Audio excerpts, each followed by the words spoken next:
புரட்சி தலைவி அம்மா அவர்களின் நல்லாசியுடன் மே 12 பிறந்த நாள் காணும் புரட்சி தமிழர் எடப்பாடி கே பழனிசாமி பிறந்த நாளில் எல்லையை காக்கும் ராணுவ வீரர்களை வணங்குகிறோம். RS ராஜேஷ், அதிமுக வடசென்னை வடக்கு கிழக்கு மாவட்ட கழக செயலாளர். மே 12 பிறந்த நாள் காணும் புரட்சி தமிழர் மாண்புமிகு எடப்பாடி கே பழனிசாமி அவர்களுக்கு பிறந்த நாள் வாழ்த்துக்கள். வழக்கறிஞர் அபிஷேக் ரங்கசாமி, மாவட்ட செயலாளர், MGR இளைஞரணி, தென்சென்னை வடக்கு கிழக்கு மாவட்டம். ஆதரநேயர்களுக்கு அன்பு வணக்கம். ஆபரேஷன் சிந்தூர் இந்திய ராணுவம் தொடர்ச்சியாக தாக்குதலை நடத்தி கொண்டிருக்கிறது. பாகிஸ்தான் தரப்பில் இருந்தும் அவங்களும் தாக்குதல் நடத்திட்டு இருக்கிறாங்க. ஆனா பாகிஸ்தான் சைட்ல இருந்து ஏகப்பட்ட ஃபேக் நியூஸஸ் வந்துகிட்டே இருக்கு. தொடர்ச்சியாக நம்மளுடைய ஆர்மி பிரீஃபிங்ல அது சம்பந்தமான கேள்விகளுக்கு அது பாகிஸ்தான் எழுப்பக்கூடிய, பாகிஸ்தான் வைக்கக்கூடிய பொய்களுக்கு நம்மளுடைய இந்தியன் ஆர்மி, நம்மளுடைய இந்திய அரசு தரப்புல இருந்து தெளிவான விளக்கங்கள் கொடுக்கப்பட்டுக்கிட்டே வருது அப்படிங்கிற விஷயத்த பார்க்கிறோம். இல்ல இன்னொரு அடுத்தபடியாக பாகிஸ்தான் தொடர்ச்சியாக இந்த ஆபரேஷன் சிந்தூர் நடப்பதற்கு முன்பாக, குறிப்பாக பெஹல்காமில் தாக்குதல் நடந்த பிறகு பாகிஸ்தானுடைய ரயில்வே அமைச்சர் பேசும்போது, எங்க கிட்ட அணு ஆயுதம் இருக்கு, 1 இல்ல 2 இல்ல 130 அணு ஆயுதங்கள் இருக்கு. இந்த அணு ஆயுதங்களை நாங்க யாருக்கு எதிராக பயன்படுத்த போறோம், எங்களுடைய எதிரியான இந்தியாவுக்கு எதிராக தான் பயன்படுத்துவோம் அப்படின்ட்டு ஒரு மிகப்பெரிய உளறலை சொன்னார். ஸோ அவர் அந்த மாதிரி சொன்ன பிறகு, ஒருவேளை ரெண்டுமே நியூக்ளியர் கண்ட்ரிஸா இருக்கு, ஸோ ஒருவேளை அணு ஆயுத போர் மூண்டா என்ன செய்யறது அப்படின்னு தொடர்ச்சியான பேச்சு எழுந்துகிட்டே இருந்தது. இப்போ அதுல இன்னொரு விஷயமாக தற்போது இந்த ஆபரேஷன் சிந்தூர் மிக கடுமையாக நடந்து கொண்டிருக்கிறது. இந்த சமயத்துல நேத்து பாகிஸ்தான் தரப்புல இருந்து ஒரு செய்தியை ஃப்ளோட் பண்றாங்க. என்ன அப்படின்னா, பாகிஸ்தான் அணு ஆயுதத்தை பயன்படுத்துவது தொடர்பாக ஒரு முக்கியமான ஆலோசனை கூட்டம், ஒரு கூட்டத்துக்கு அழைப்பு விடுக்கப்பட்டிருக்கிறது அப்படின்னு சொல்லிட்டு பாகிஸ்தான் மிலிட்டரி சைட்ல இருந்து அவங்க ஒரு நியூஸ் ஃப்ளோட் பண்றாங்க. அந்த நியூஸ் அவங்க ஃப்ளோட் பண்ணதுக்கு அப்புறம் ஒரே ஒரு சலசலப்பு ஏற்படுகிறது. இப்ப இன்னைக்கு என்னடா அப்படின்னு பார்த்தா, அவங்களுடைய மினிஸ்டர் கவாஜா பேசுறாரு, அந்த மாதிரி எந்த மீட்டிங்க்கும் நாங்க அழைக்கவே இல்லை. Pakistan defence minister says no meeting of the government top nuclear body is scheduled அப்படின்ட்டு அவர் அதை திட்டவட்டமா மறுத்து இருக்கிறார். எங்க அப்பெல்லாம் நாங்க எதுவும் செய்யலைங்க அப்படின்னு சொல்லிட்டு. ஸோ இது எதுக்காக, அப்போ பாகிஸ்தான் இது எதுக்காக பண்ணாங்க அப்படின்னா, இந்த போர் மிக நிச்சயமாக, இந்த ராணுவ தாக்குதல் அப்படிங்கிறது மிக நிச்சயமாக தொடருமே. ஆனால் அதுல ஃபர்ஸ்ட் பலகீனமாக இருக்கக்கூடிய தரப்பு அப்படிங்கிறது பாகிஸ்தான் தான் அப்படின்னு வெட்ட வெளிச்சமாக உலகத்துல இருக்கக்கூடிய எல்லாருக்குமே தெரிஞ்சிருச்சு. அவங்க அனுப்பின ட்ரோன்ல இருந்து, அவங்க அனுப்பின மிசைல்ஸ்ல இருந்து, அவங்க பயன்படுத்தின சீனாவோட J-17 போர் விமானம் வரை எல்லாமே எதுவுமே அவங்களுக்கு போர்ல கை கொடுக்கல அப்படிங்கிற அந்த விஷயம் மிக தெளிவாக பட்டவர்த்தனமாக வெளியாகி இருக்கிறது. மிக முக்கியமான பகுதியாக இருக்கக்கூடிய லாகூர் இப்ப ஏர் டிஃபென்ஸ் சிஸ்டமே இல்லாம இருக்கு. அவங்களுடைய சைனா கிட்ட இருந்து அவங்க வாங்கி வச்சிருந்த HQ-9 ஏர் டிஃபென்ஸ் சிஸ்டத்தையும் இந்தியா நொறுக்கி இருக்கிறது.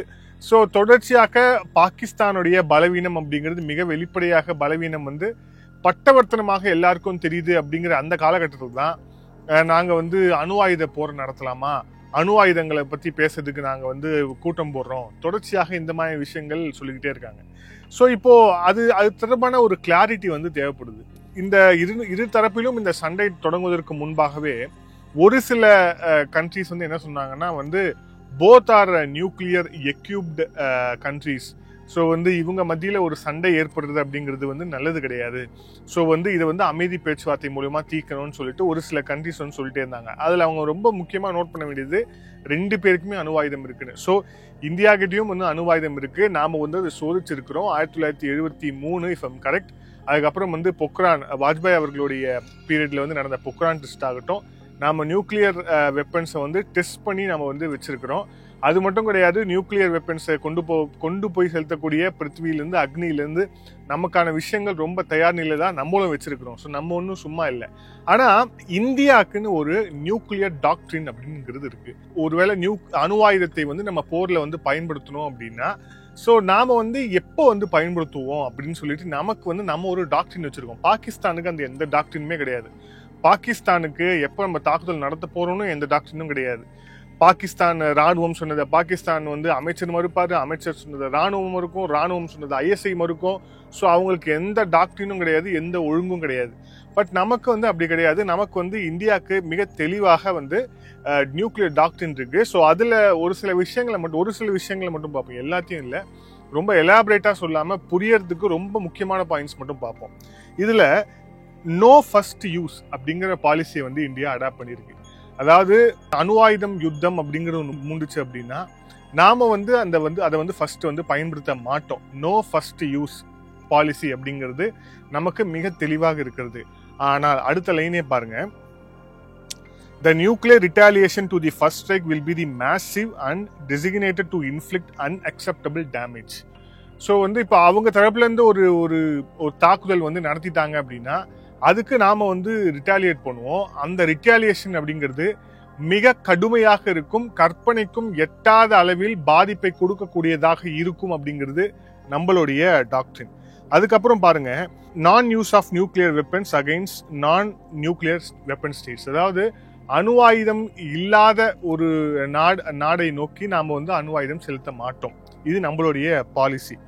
ஸோ அதுக்கப்புறம் பாருங்க, however in the event of major attack against the India or Indian forces anywhere by biological or chemical weapons, India will retain the option to retaliating with the nuclear weapons. அதாவது இந்தியாவை நோக்கி biological வார் நம்ம கிட்டத்தட்ட இந்த virus இந்த மாதிரியான விஷயங்கள், so இந்தியாவை நோக்கி இந்த பயாலஜிக்கல் வார் அப்படிங்க நடந்தாலோ இல்ல கெமிக்கல் வார் ஒரு ரசாயன யுத்தம் நடந்தாலோ, ரசாயனத்தை பயன்படுத்தி ஒரு யுத்தம் நடந்தாலோ நாம வந்து அணு ஆயுதத்தை பயன்படுத்துவோம் அப்படிங்கிறது நம்மளுடைய நியூக்ளியர் டாக்டரின்ல இருக்கு. ஸோ இந்த மாதிரியான விஷயங்கள் தான் வந்து நம்மளுடைய நியூக்ளியர் டாக்டரின்ல குறிப்பாக இருக்கு அப்படிங்கிறத பார்க்கிறோம் இந்த தாக்குதல் தொடர்பாக. ஸோ அப்போ நம்ம நியூக்ளியர் ஒருவேளை நம்ம அணு ஆயுதத்தை பயன்படுத்துறோம்னா எடுத்த உடனே அணு ஆயுதத்தை வந்து நம்ம பயன்படுத்துவோமா, அந்த பயன்படுத்துவதற்கான முடிவை எடுக்க போறது யாரு உள்ளிட்ட விஷயங்கள்லாம் இருக்குல்ல. நமக்கு வந்து நியூக்ளியர் கமாண்ட் அத்தாரிட்டி அப்படின்னு நம்ம வந்து ஃபார்ம் பண்ணியிருக்கோம். 2003 நம்ம வந்து ஃபார்ம் பண்ணியிருக்கிறோம். ஸோ இந்த நியூக்ளியர் கமாண்ட் அத்தாரிட்டி வந்து யார் வந்து லீட் பண்றாருன்னா பிரைம் மினிஸ்டர் ஆஃப் இந்தியா, பிரதமர் மோடி அவர்கள் தலைமையில் தான் இந்த நியூக்ளியர் கமாண்ட் அத்தாரிட்டி அப்படிங்கிறது வரும். இதோட எக்ஸிகியூட்டிவ் ஹெட் யார் அப்படின்னா national security adviser Ajit Doval. So Ajit Doval தான் எக்ஸிகியூட்டிவ் ஹெட்டா இருப்பாரு. அப்புறம் வந்து பிரைம் மினிஸ்டர் மோடி அவர்கள் தான் வந்து இந்த கமாண்டை வந்து லீட் பண்ணுவார். ஸோ இதுல தான் வந்து நம்ம அணு ஆயுதம் இந்தியா வந்து பயன்படுத்தணுமா கூடாதா அப்படிங்கிற மிக முக்கியமான முடிவு வந்து இதுல எடுக்கப்படும். இதை வந்து கேபினட் கமிட்டி ஆன் செக்யூரிட்டியில வந்து டிஸ்கஸ் பண்ணுவாங்க. இது டிஸ்கஸ் பண்ணதுக்கு அப்புறம் ஃபர்தரா வந்து மூவ் ஆகும். ஸோ நமக்கு வந்து இதை வந்து எப்படி பயன்படுத்தணும், எந்த நேரத்தில் பயன்படுத்தணும், யாருக்கு எதிராக பயன்படுத்தணும், இதை பயன்படுத்துவதற்கு என்னென்ன விஷயங்கள்லாம் வந்து நாம வந்து அதுக்கு முன்னாடி பார்க்கணும், இதை பயன்படுத்துவதற்கான முடிவை எடுக்க போகுது யாரு, இவ்வளவு ஸ்ட்ரக்சர் நம்ம கையில் இருக்கு. ஸோ வந்து இவ்வளவு ஸ்ட்ரக்சர் நம்ம கையில் இருக்கு. ஸோ இது எல்லாத்தையுமே தாண்டி ஒரு பெரிய ஸ்க்ரூட்டனி நடந்ததுக்கு பிறகுதான் நாம வந்து இந்த அணு ஆயுதம் அப்படிங்கிற விஷயத்தை நோக்கியே போவோம். ஆனா இந்த கோமாளிகள் என்ன பண்ணிட்டு இருக்கிறாங்க, இவங்களுக்கு உடனடியா வந்து அவங்களுக்கு வந்து பெரிய வந்து தாக்குதல் நடத்தக்கூடிய வந்து திறனும் அவங்களுக்கு கிடையாது. ஏற்கனவே லாகூர் வந்து இப்ப பாதுகாப்பற்ற ஒரு நகரமாக மாறி இருக்கிறது. ராவல்பிண்டியில அட்டாக் நடந்துட்டு இருக்கு. அவங்க ஏர்பேஸ்ல எல்லாமே வந்து அவங்க ஏர்பேஸ்ல இந்தியா நடத்திய தாக்குதல்ல கிட்டத்தட்ட வந்து அவங்க ஏர்பேஸ் அந்த ரன்வேவே வந்து அப்படியே பெரிய பதுங்கு குழி மாதிரி பள்ளம் விழுந்திருக்கு. ஸோ அவங்களுடைய எல்லைகள் தொடர்ச்சியாக தாக்கப்பட்டு வருகின்றன. ஸோ இந்த மாதிரியான சுச்சுவேஷன் இருக்கும்போது தான் இவங்க வந்து இதை எப்படி நிறுத்துறது, இதை எப்படி வந்து எஸ்கலேட் பண்ணாம இதை ஃபர்தரா வந்து இந்தியாவை நிறுத்துதுன்னு தெரியாம நாங்க அணு ஆயுதத்தை எடுக்கிறோம். இப்ப அவங்க டிஃபென்ஸ் மினிஸ்டர் அதையும் வந்து மறுத்து இருக்கிறார். இன்னொரு விஷயம் பாருங்க, இப்ப இவங்க அணு ஆயுதம் எடுக்கிறேன்னு சொல்ற அந்த பூச்சாண்டி காமிக்கிறது அப்படிங்கிறதுக்கு இன்னொரு ஒரு விஷயமும் இருக்கு. அணு ஆயுதம் அப்படிங்கிறது வெறும் இப்போ பாகிஸ்தான் எடுத்தாலோ இந்தியா எடுத்தாலோ இது பாகிஸ்தானுக்கும் இந்தியாவுக்கும் இடையில பாதிப்பு மட்டும் கிடையாது. இதை சுத்தி இருக்கக்கூடிய நாடுகளும் வந்து பாதிக்கும். மிக குறிப்பாக இப்ப நம்ம பாகிஸ்தான்ல வந்து அணு ஆயுதம் விழுதுன்னா அவங்க நாடை ஒட்டி இருக்கக்கூடிய ஈரான் இருக்கு, ஆப்கானிஸ்தான் இருக்கு. ஸோ வந்து இந்த நாடுகள், ஸோ இப்போ நமக்குன்னா இப்போ சீனா இருக்கு, பக்கத்துல இலங்கை இருக்கு.